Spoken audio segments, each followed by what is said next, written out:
Bonjour et bienvenue sur santémédecine.net. La bilirubine provient de la destruction de l'hémoglobine. Il s'agit d'un pigment biliaire, matière colorée, résultant de la destruction des globules rouges et particulièrement de l'hémoglobine dans la rate. Éliminée par le foie, elle donne sa couleur jaunâtre à la bile. Elle finit par être expulsée dans le tube digestif et elle est présente en faible quantité dans le sérum.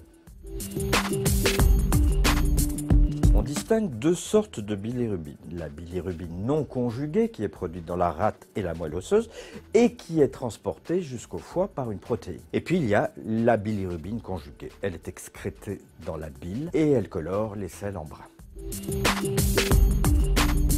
Un dosage sanguin de bilirubine peut être prescrit si le médecin constate par exemple un jaunissement de la peau, c'est ce qu'on appelle un ictère, ou s'il soupçonne un dysfonctionnement du foie ou de la vésicule biliaire. La valeur normale du taux de bilirubine total est à la naissance entre 8 et 25 mg par litre et à la première semaine entre 25 et 120 mg par litre. À un mois et à l'âge adulte, le taux est compris entre 3 et 10 mg par litre.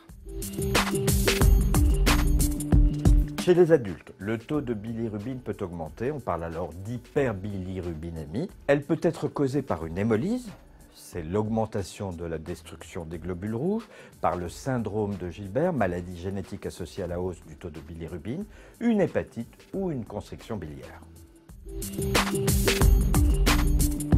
Un point maintenant sur l'ictère. Au-dessus de 30 mg par litre, la peau et les yeux jaunissent du fait d'une trop grande concentration en bilirubine. C'est ce qu'on appelle donc l'ictère. Chez le nouveau-né, le taux de bilirubine peut également augmenter, mais de manière ponctuelle, en raison de l'immaturité de son foie.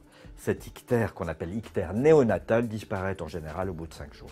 A l'inverse, le taux de bilirubine peut diminuer dans certains cas exceptionnels, comme lors des 2 premiers trimestres d'une grossesse.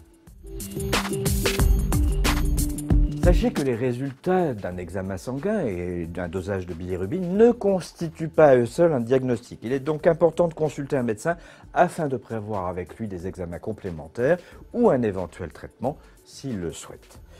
Les résultats peuvent également varier selon la technique utilisée par le laboratoire.